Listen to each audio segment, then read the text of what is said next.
ساعت 21 است. از شما شنوندگان محترم رادیو گفتگو دعوت میکنم به برنامه ارغنون توجه بفرمایید.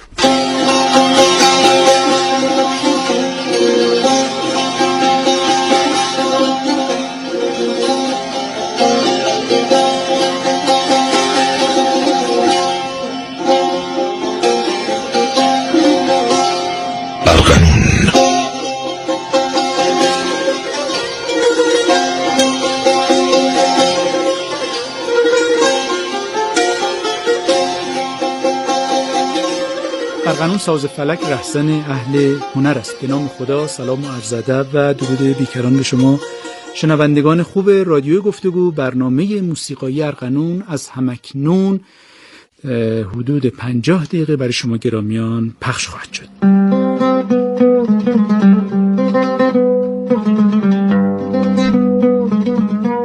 درباره موسیقی اقوام ایرانی و نواحی ایران در برنامه‌های گذشته در طول سالها صحبت کردیم، اما در این برنامه می‌خوایم اختصاصاً به موسیقی کردی بپردازیم که هم شامل کردستان ایران و دیگر کردستان‌ها در فرامرزها خواهد بود.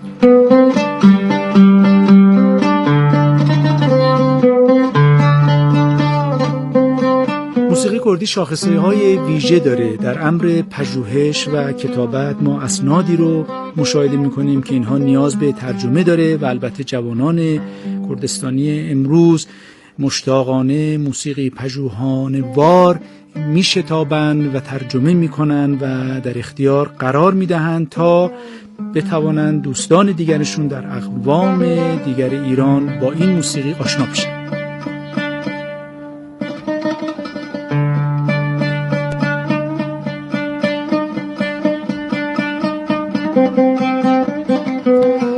قطعاً درباره موسیقی اقوام وقتی میخوایم صحبت بکنیم، آیین‌های مختلف، رسم و رسوم‌ها و هر آنچه که موسیقی در زندگانی مردم وجود داشته و دارد و خواهد داشت میتواند به عنوان یک سرلوحه قرار بگیره که ما بتوانیم چند و چون زندگانی مردم ایران در مناطق مختلف مورد بررسی و مداقه بیشتر قرار دهیم.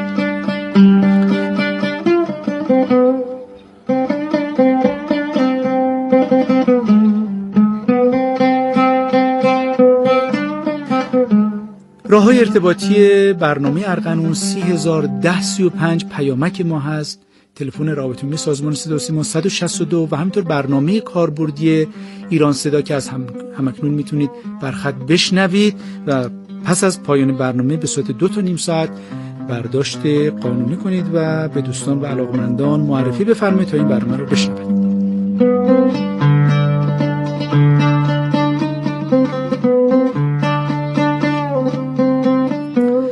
خب رسیدیم به بخش گفتگو که جناب آقای خالد پیشداد از هنرمندان و نوازندگان و مدرسان ساز عود که در سقز کردستان زندگی میکنن و قبول زحمت کردن به تهران تشریف آوردن که ما بتوانیم با ایشان درباره کارگان موسیقی کردی صحبت داشته باشیم. جناب آقای پیشداد خیلی خوش آمدید. سلام و عرض ارادت دارم خدمت شما و شنوندگان عزیز. خب این کارگان موسیقی کردی یا این کارگان به نوعی ترجمه رپرتوار هست. بله. گسترش تا کجاست؟ اگر بخوایم بگیم که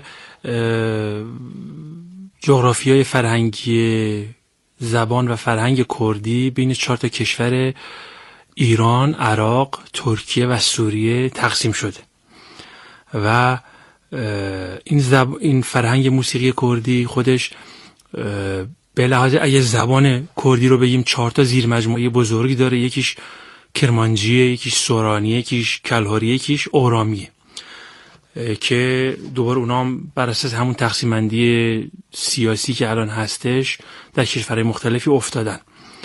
منتهای امر اینی که الان من میخوام توضیح بدم خدمتتون رپرتوار یا کارگان موسیقی کردی رو ما چجوری باید ببینیم بر اساس اون تحقیقاتی که من کردم و دراست‌هایی که خدمت اساتید داشتم. اول باید بیاییم که اشتراکاتش رو با فرهنگ‌های همسایش ببینیم.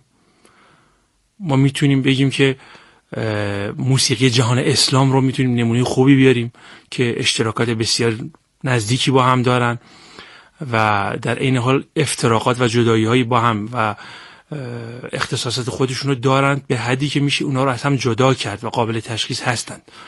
اینی که میگم موسیقی جهان اسلام چون راجع به موسیقی قبل از اسلام اطلاعاتی ما در دست نداریم، حتی یک نغمه چند ثانیه‌ای هم ما نداریم که بگیم شاید بحث‌های متافیزیکی بشه یا روایت‌ها یا چیزایی باشه که قابل استناد برای من نوازنده نیست، برای شاعرها خوبه.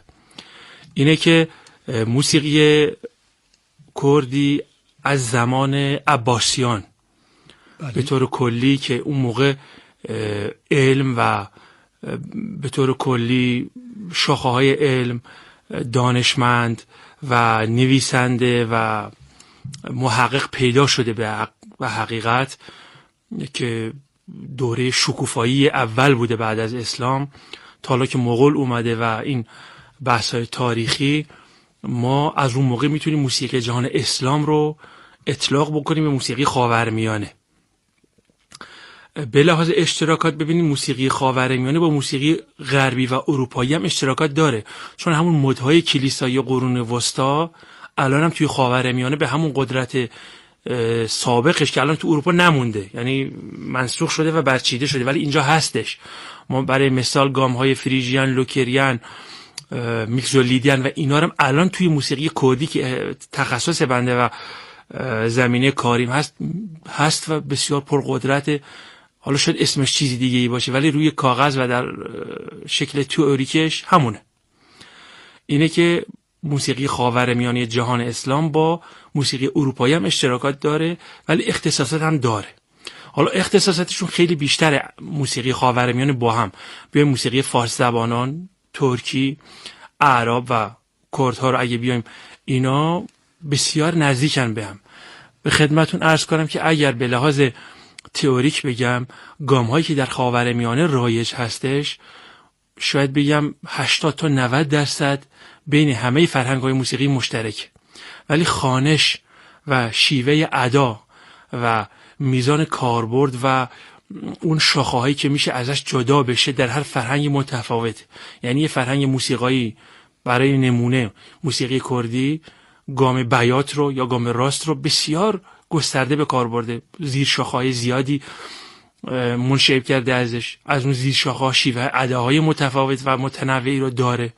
شاید در فرهنگ موسیقایی دیگری گام دیگری این یا مد دیگری این اقبال رو پیدا کرده. این به لحاظ اشتراکات که این که میگن خیلی دورن، اصلا واقعیت اینطور نیست. ما بیایم اگر ردیف رو نگاه کنیم، ردیف موسیقی که مال مرکز ایرانه، واقعا اون گوشه هایی که حالا به قول معروف گام مشخص، گام ثابتی ندارن و فقط یه روند ملودیکه یا یه ساختاریه یا یه نغمه‌ایه، اونا رو سوا کنیم و گوشه هایی رو که گام توی اونا تغییر میکنه و صاحب گام مستقلی هستن رو جمع بکنیم و بنویسیم و همون مقام هایی که توی موسیقی برای نمونه ترکی هستش یا اون پیجه هایی که توی موسیقی کردی هستش، عرض کردم حدود 80 تا 90% همپوشانی داره.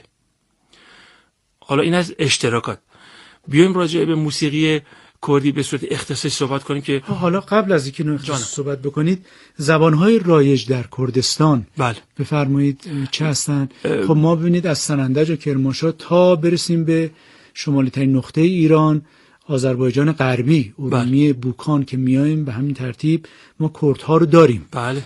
تا مناطقی که هم ارز با کشور عراق همسایمون هست. اینها رو توضیح بدین بعد برسیم به خواسته های موسیقی. در کل کردستان رو اگر بخوام بگم پهنه کرد نشینان یا اونجایی که کرد هستش زاگرسه به طور کلی و یه قسمت های کثیر و بیشتری از بین النهرین و یه رشته کوهی هم توی کشور ترکیه هستش که تورس بهش میگن. یعنی اون سه تا قسمت رو اگه کنار هم بذاریم کرده اونجا ساکن هستن، زاگرس و تورس و یه قسمتی از مزوپوتامیا که بین النهرین بهش میگن. و قسمت های شمال کردستان فرهنگ کردی رو میگن، فرهنگ موسیقی کردی قسمت های بالاییش زبان کرمانجی داره مرکز سورانیه که در خراسان شمالی هم اونا کردهایی هستن که کوچ داده شدن در مقاطع مختلف تاریخی و کرمانش هستن، شیروان و اصفهان و بجنورد و اونا رو، و یه خورده‌ش هم حتی رفته توی کشور ترکمنستان فعلی. در گیلان هم داریم، در تالش هم باز کرد داریم. بله، کلاردش من خودم رفتم چون دانشگاهم اونجا بود. بله اونم در اونطوری که صحبت کردم از بحثمون دور نشیم، زمان آقا محمد خان قاجار به اونجا کوچانده شدن. بله. و قسمت‌های پایین کرمانشاه و ایلام و اینا کرد کلهری هستن، لک هستن. اینا همه زیر مجموعه کردی به حساب میان و کردی سورانی هم که بیشتر در مرکز قرار میگیره. این پهنه زبانی و عرصه جغرافیایی به لحاظ موسیقایی ما میتونیم دو راه رو براش در نظر بگیریم که اینا به موازات یکدیگر اومده. یه قسمتشون میتونیم به قول، حالا حرف به قول معروف پروفشنالی هم نیست، حرفه‌ای هم نیست، ولی میگن شهری یا روستایی جدا کنیم، ولی قشنگ نیستیم. ولی اگر برای ساده شدن بحث بگیم دو تا رپورتوار داریم، یکیش رپورتوار موسیقی، یکیش فولکلوریکشه که فولکلوریک اختصاص و نقطه مهمش اینه که بیشتر بر روی دانگ ها، اونی که توی موسیقی کردی رگز بهش میگن یا در موسیقی فارسی زبانا دانگ بهش میگن، که 3 4 و یا 5 تا نوته و فاصله بین این نوت ها، فواصل بین این نوت ها رو در نظر میگیره. موسیقی فولکلوریک روی اون محور میچرخه و ما توی موسیقی فولکلوریک همه کردستان گام 8 نوتی رو نداریم به اون صورت. و این اصطلاح گام یا اسکل، اصطلاح اروپاییش که بیشتر از موسیقی اروپایی اومده و اینجا جا خوش کرده و تا حدی بومی شده که میشه گفت شاید 100 سال اومده، اینو ما توی موسیقی فولکلوریک به هیچ وجه نمیتونیم پیدا کنیم که مثلا یه ملودی فولکلوری یا یک آواز فولکلوری رو پیدا کنیم که این توی 8 نوت ساخته شده باشه و 8 نوت رو پوشش بده. بیشتر یک دانگ مشخصیه که دانگ ها توی موسیقی کردی بسیار پر اهمیت هستن، میشه از گفت از گام هم پر اهمیت ترن. برای نمونه دانگ بیات، دانگ راست، دانگ عجم، نهاوند، سگا، حجاز، کرد، سبا کرد، سبا، نگریز به خدمتتون است و حالا زیاد. اینه که موسیقی فولکلوریک روی اون محور کار میشه کرد روش. و موسیقی رپورتوار دوم که بیشتر مخصوص مناطق دشت نشین کردستان بوده که میشه همون قسمت‌های بین النهرین که الان کردستان عراق فعلیه، اونجا موسیقی رو داریم که ما بازم اونجا گام مطرح نیست، ولی گاهی موقع ما با دانگ‌های در هم تنیده‌ای روبرو هستیم. گاهی موقع 3 تا تتراکورد، 3 تا دانگ پشت سر هم قرار میگیرن در حالت بالا رونده. در حالت پایین رونده بازم دانگ‌ها عوض میشن. یعنی ما یک مقامی رو داریم، مثلا میگیم مقام خناباد، این در حالت بالا روندش میشه گفت مینور طبیعی اروپایی، در حالت پایین روندش یه دانگ بیات توش میاد. والا چیزی از این خیلی پیچیده‌تر و درگیرتر هم داریم. اینه که همت خودش رو میطلبه، یادگیریش، و به اون شکل ساده نیست که من دیدم دوستان و همکاران خیلی کار کردن که مثلا میگن فلان مثلا گام ماژور اروپایی رو میارن مثلا توی موسیقی کردی، میگن این دقیقاً دیگه پیاده میشه با همه، نه منطبق نیست، به هیچ وجه منطبق نیست. حالا شاید بتونیم ملودی یا آهنگی رو پیدا کنیم که بخوره به گام ماژور، ولی این همون بحث اشتراکاتی که گفتم نمیشه تعمیمش داد. که من یکی از اساتید عزیزم که 2 هفته پیش خدمتشون بودم توی شهر اربیل، یک کتابی رو نوشته بود راجع به ملودی های حومه اربیل که این خیلی جالب بود. من یک کتاب خیلی بزرگ بود، حدود 200 تا ملودی رو این جمع آوری کرده بود، یه دونه شونم گام کامل نبود. چون فولکلوریک بود همش دانگ بود. حالا دانگ هم توی موسیقی کردی عرض کنم خدمتتون که گاهی موقع 3 تا نوته، یعنی بهش میگن ستایی یا تریکورد، گاهی موقع 4 تا یا تتراکورد، گاهی موقع هم 5 تاییه که پنتاکورد بهش میگن. خیلی خوب، خیلی شما رو خسته نکنیم. در ابتدای برنامه بریم یک قطعه موسیقی بشنویم و برگردیم.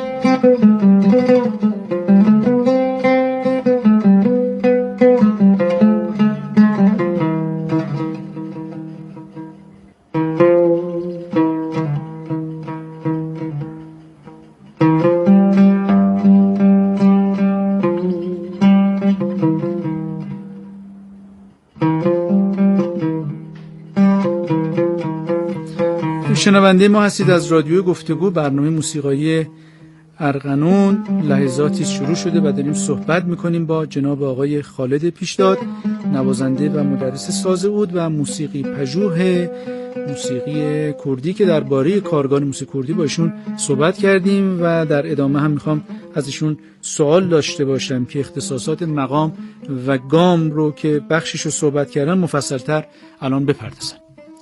خواهش میکنم، هستم خدمتتون. بحث اولا یه اصطلاحاتی رو ما مشخص بکنیم. توی موسیقی کردی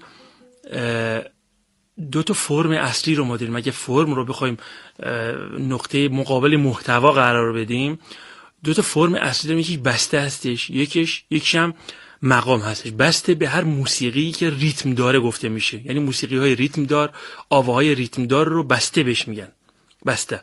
و آوازهای یا آواها یا موسیقی هایی که ریتم مشخص ندارن و متر آزاد هستند رو مقام میگن. و مقام به معنی گام نیست.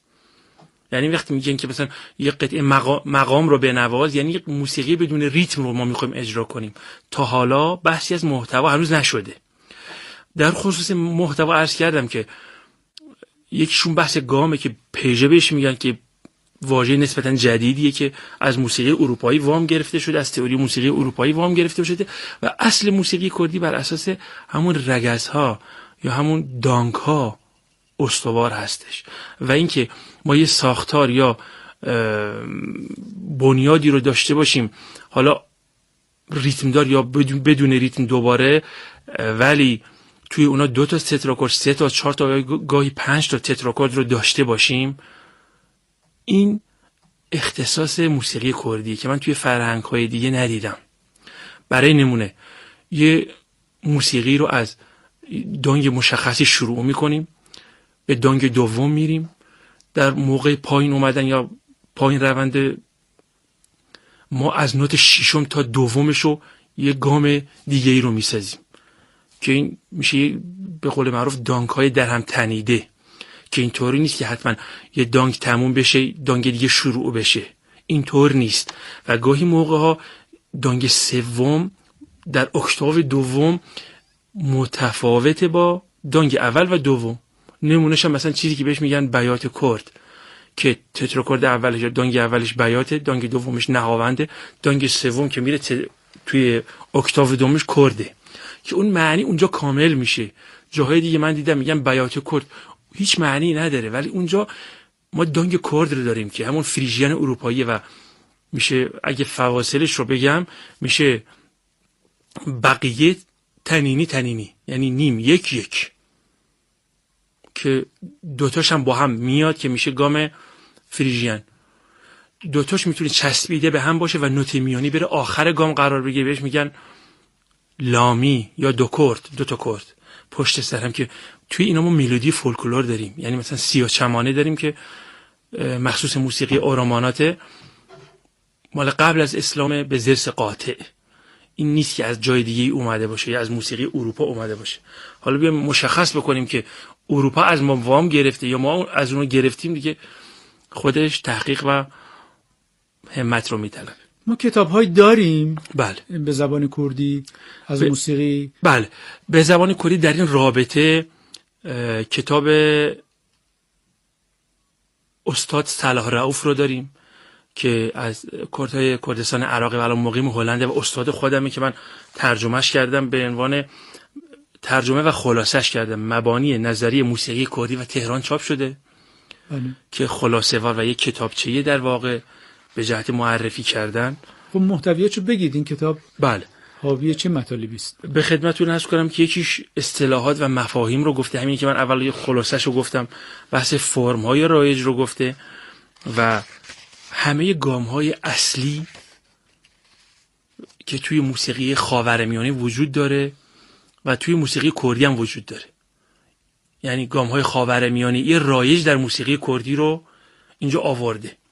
منتهای امر ایشون خیلی، چون من باشون در ارتباط هستم و تلمذ میکنم، اعتقادی به گام‌های فرعی یا شیوه اداها نداشتن. شیوه اداها رو توی موسیقی کردی میتونیم معادلش رو توی ردیف مثلا اگر پیدا کنیم به لحاظ واژه‌ای میشه گوشه هایی که گام مستقلی ندارن، بیشتر نغمه و شیوه ادایی هستن، یه گویشی هستند.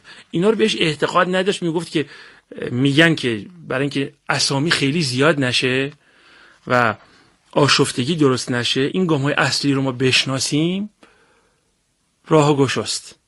و نمونه‌های آوازی و سازی هم توی کتاب آوردیم که عیناً از خودشونه و بنده ترجمه کردم به زبان فارسی و میشه گفت اولین کتابیه، چون ایشون خیلی محقق پرکاری بودن، با اساتید کشور سوریه، کشور مصر و مکتب‌های موسیقی خاورمیانه یا جهان اسلام در ارتباط بودن و اینا رو با اونا یه جورایی تطبیق و در عین حال اختلافیابی کرده بودن، اگه بخوایم بگیم که، و چیزی که ایشون میگن اساتید دیگه هم قبول دارن.